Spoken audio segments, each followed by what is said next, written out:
Topic induced EMF by changing the relative orientation of coil.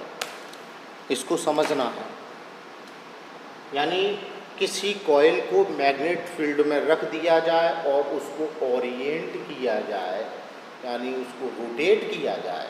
तो rotate किया जाएगा तो उसमें मैग्नेट फ्लक्स चेंज होगा, क्योंकि मैग्नेट फील्ड में रखा हुआ मैग्नेट फील्ड लाइंस है, और मैग्नेट फील्ड लाइंस उसमें से जब रोटेट होगी तो कम और ज़्यादा होंगी। तो जब मैग्नेट फील्ड लाइंस उसमें से कम ज़्यादा होंगी तो मैग्नेट फ्लक्स चेंज होगा।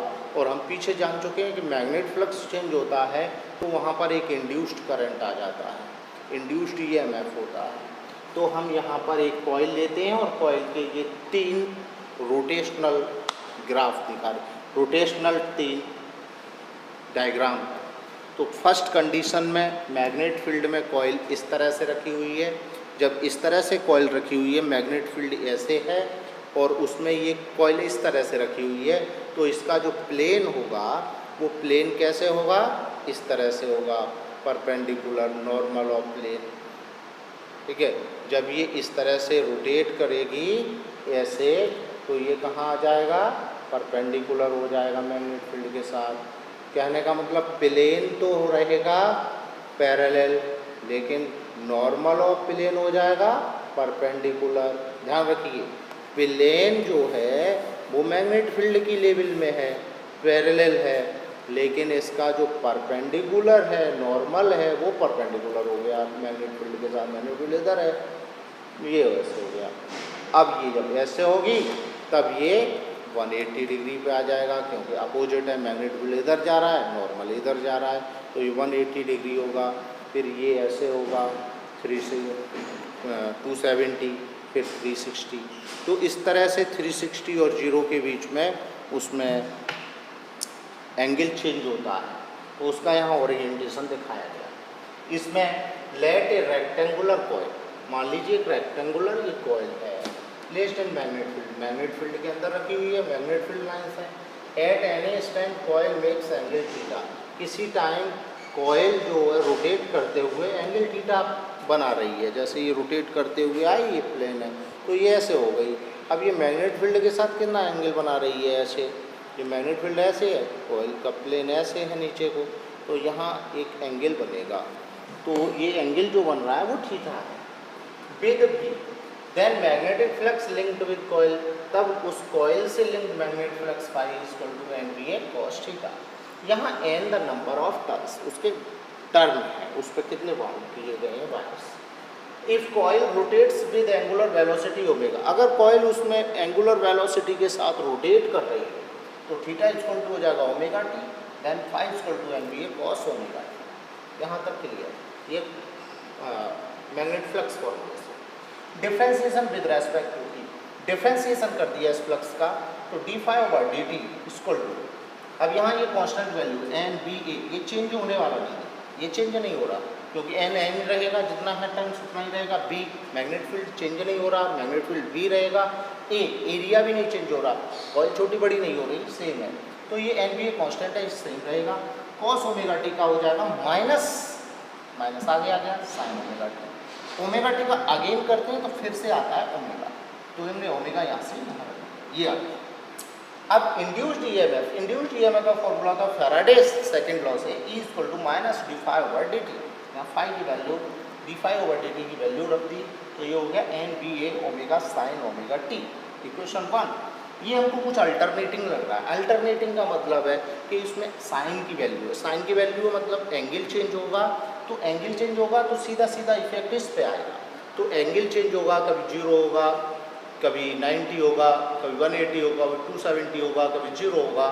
तो साइन 0 की वैल्यू 0 होती है, साइन 90 की वैल्यू 1 होती है, और साइन 180 की वैल्यू, साइन 180 की वैल्यू फिर से 0 हो जाएगी, साइन 270 की वैल्यू -1 हो जाएगी, और साइन 360 की वैल्यू फिर से 0 हो जाएगी।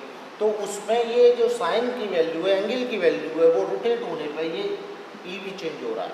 जब E चेंज हो रहा है तो हम इसको कहते हैं अल्टरनेटिंग। अल्टरनेटिंग एक अल्टरनेट, एक क्रम के बाद कुछ चीज़ रिपीट होती है तो उसको alternate. For maximum induced EMF, induced EMF maximum तब होगा जब साइन की वैल्यू क्या होगी, साइन की वैल्यू होगी 1, साइन की वैल्यू 1 होगी तब ये मैक्सिमम होगा। और साइन की वैल्यू मैक्सिमम कब होगी, जब साइन की वैल्यू हो साइन 90, साइन 90 तो ओमेगा टी की वैल्यू 90 होनी चाहिए, तब साइन की वैल्यू मैक्सिमम होगी। और जब साइन की वैल्यू मैक्सिमम होगी तो यहाँ मैक्सिमम 1 हो जाएगा, तो ये मैक्सिमम वैल्यू हो जाएगी E naught equal to N B A omega. अब यहाँ पर हम इस E N B A omega को फिर से क्वेश्चन फर्स्ट में पुट कर दें तो ये जाएगा E equal to E naught sine omega t, E equal to E naught sine omega t. अब ये तो मैक्सिमम वैल्यू है, ये जो कांस्टेंट सी वैल्यू लग रही है वो कांस्टेंट की वैल्यू है, ये मैक्सिमम वैल्यू है फॉर मैक्सिमम। मैक्सिमम में क्या होता है, साइन ओमेगा टी 1 हो जाएगा, 1 हो जाएगा उस समय ई की वैल्यू ई नॉट हो जाएगी, ई नॉट मतलब मैक्सिमम वैल्यू हो जाएगी, इसको पीक वैल्यू भी बोल सकते हैं। तो यहाँ ई नॉट साइन ओमेगा टी, अब ये ई किस पे डिपेंड कर रहा है, साइन ओमेगा टी पे। ओमेगा टी कैसा है, अल्टरनेटिंग है, तो ई भी कैसा है, अल्टरनेटिंग है, तो इट इज़ अल्टरनेटिंग ईएमएफ। ये साइन के फंक्शन में है, इसको साइनोसोडल भी बोल सकते हैं, साइनोसोडल ईएमएफ और अल्टरनेटिंग ईएमएफ। अब यहाँ पर एक पॉइंट है, ये सभी नोट करना है, देख लीजिए सभी समझना और फिर नोट करना। अब ठीक है, इसके बाद है यहाँ पे कि जैसे हमारा इफ फ्रीक्वेंसी, अब इसकी फ्रीक्वेंसी एफ हो तो ओमेगा इक्वल टू लिखते हैं 2 pi F, that is equal to E naught sine 2 pi F, इस तरह से लिखते हैं। और इसका ग्राफ आता है इस तरह से, 0 पे 0 होगा, पाई बाई 2 पे मैक्सिमम होगा 1, और ये 1, और यहाँ 180 पे फिर से 180 पे 0, यहाँ 270 पे -1,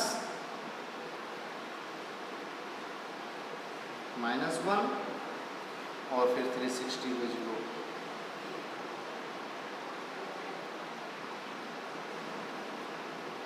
फिर इस तरह से आगे चला जाता है। अब इसी तरह से इफ इन कॉस फंक्शन में इफ टाइम स्टार्ट